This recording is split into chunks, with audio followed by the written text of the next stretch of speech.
Yo, yo, yo. I needed to drop on just to share some love and also some encouragement. I made a message making a request about some items for my classroom. I'm always reminded of the scripture, you have not because you ask not. And a couple of years ago, I want to say about 6 or 7 years ago, I did make a request and my tribe came through. I just love the fact that my people love my people. I have the best friends ever. You can't tell me anything different. And so I made the request because I'm in a new position and update is going phenomenally well.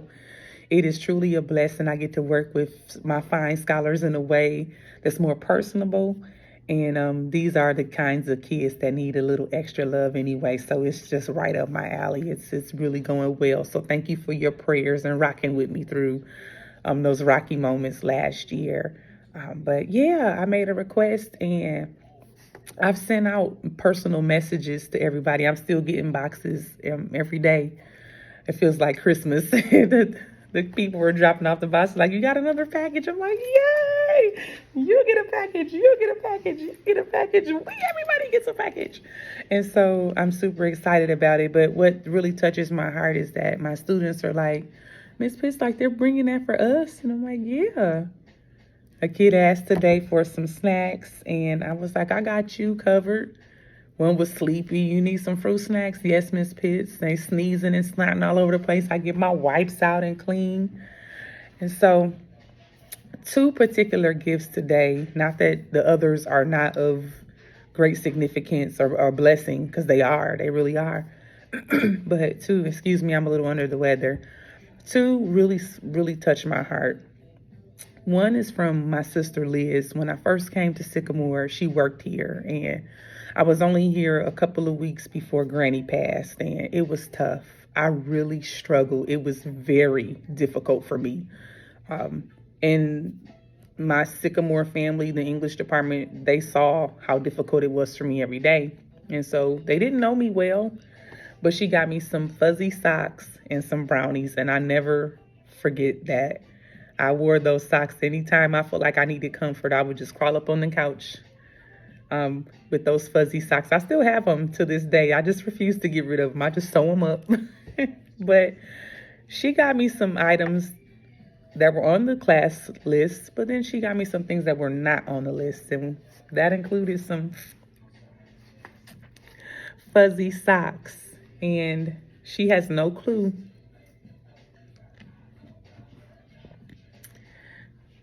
what this means to me, because now when I go to physical therapy or enzyme therapy, infusion, I'm always putting on my fuzzy socks.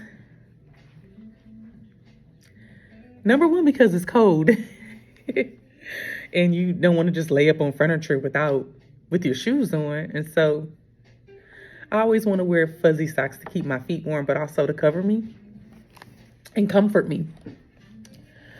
Some days are okay. And then there's days like last week where I'm like, man, this is my life. This is my life. And so thank you for the fuzzy socks, because these weren't on the list, but this was on a heart list. And I believe God used you to give me some more comfort for the next tough chapter in my life, girl. The next big thing that really touched me was from another special person. I met her when I was a little itty bitty girl. I can't remember if it was with this program called Nubia or just how it met. I just remember my life was flooded with love and energy and smiles and a bunch of pink and green. And she was Angela Patrice Stitt back then.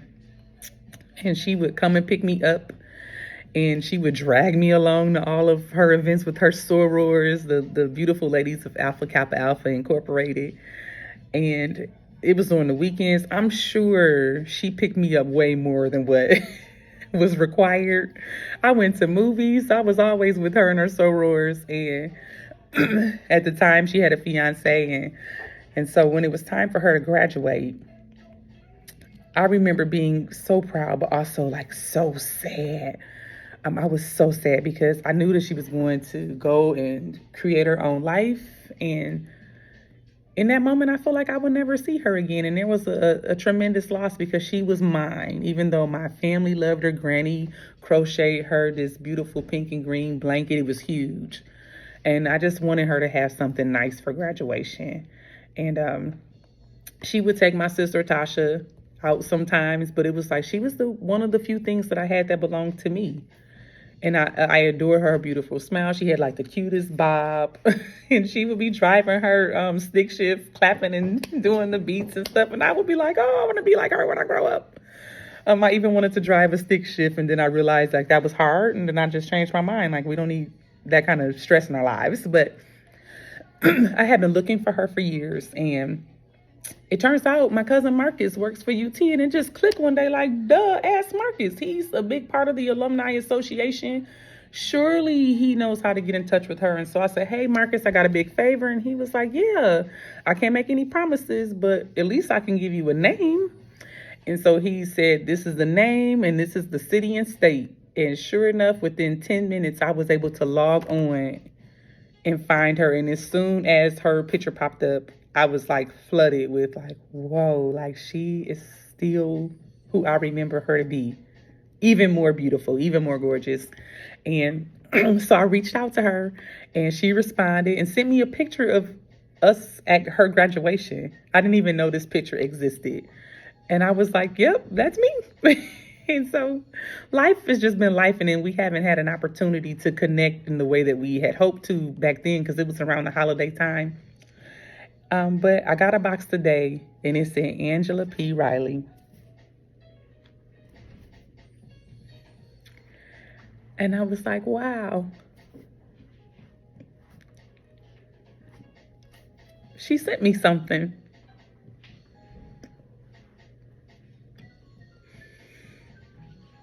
She has no clue how her mentorship helped me to develop as a young woman and a professional. I shared that with her, and I know she briefly shared it at one point in time that she was thinking about making some changes in her life. And after having just briefly made contact with me, that she was going to continue to keep on pushing.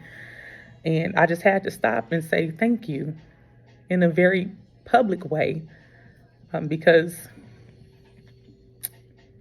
it was something very little that she did. It probably cost her nothing. She gave me her time. And it helped me to shape the lives. It helped change the trajectory of my life. But it helped me, and she's not the only one, not at all. I've had many people. But over 30 years later to receive a gift, I put it out there. It just really speaks to the power of connection, the power of our seed and our sowing of our gifts and our time and our energy. And so that it really touched me. All of the gifts have touched me. Thank you, Liz.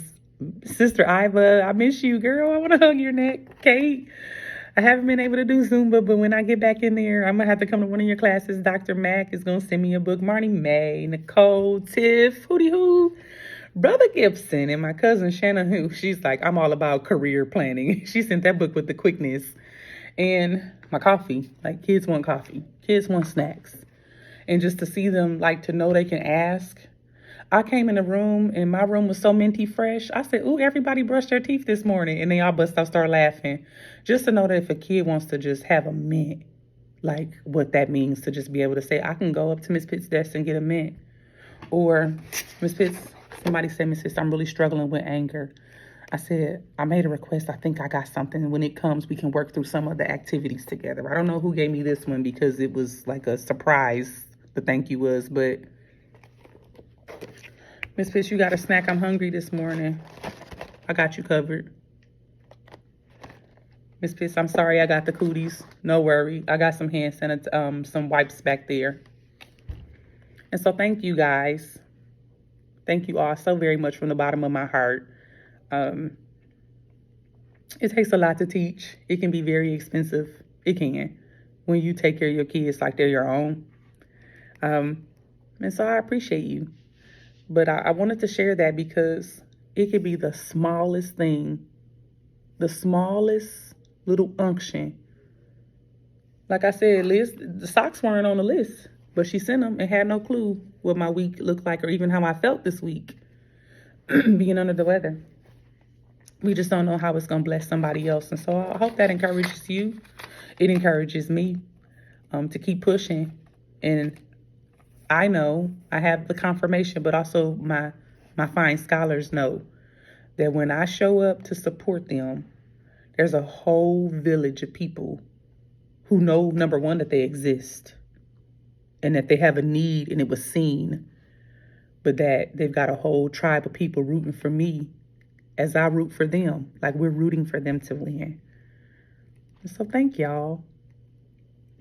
Thank you so much. I appreciate y'all.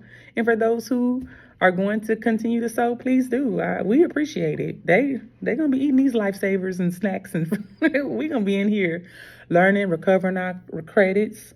And when we make a mistake, we're going to be in here practicing our behavior, our dialectical behavior therapy, working through stuff so they can be better people. Like that's my end game, is to help them be better people. And so thank y'all. I'm about to go home and chill with Chan. Love, peace, and soul.